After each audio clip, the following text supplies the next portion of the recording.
seems that you have met your end. Oh, what a pity. I don't feel too bad about it, though. After all, if it weren't me, it would have just been one of the others, I guess. I'm honestly just glad to be out of those air ducts. It's not easy for a hippopotamus to fit up there, and not easy to get down either, and not as young as I used to be, as you can see. I used to be able to do all the sorts of things. You're young, you're vibrant, you have that sort of pep in your step. It reminds me of a conversation I was having with one of my good friends, Orville.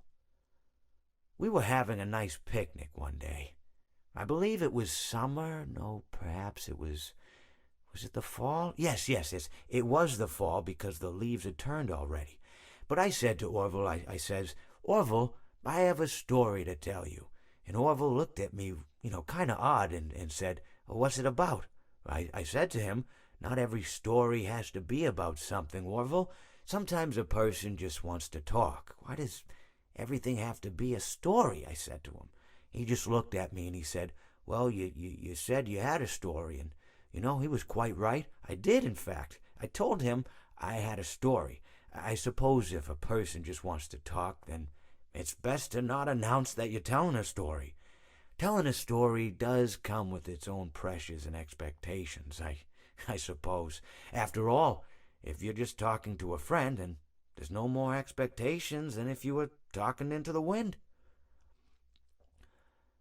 Words by themselves aren't expected to carry, aren't expected to stick. But if you announce you're telling a story, well then, there'd better be a point to it all, No one wants to sit and listen to someone ramble on and on and on with absolutely no end in sight. So, it's good to be mindful that when you tell someone that you're about to tell a story, that you have something to say.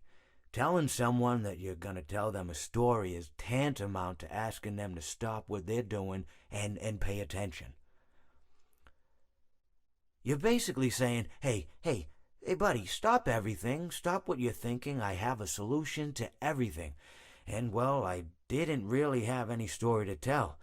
In hindsight, I probably just misspoke when I said that I had a story. I think it would have just been better to tell Orville that I wanted to tell him something rather than tell him that I had a story. But, even then, it might have put too much importance on the whole thing. Either way, it was quite a nice day. I remember that we were drinking tea.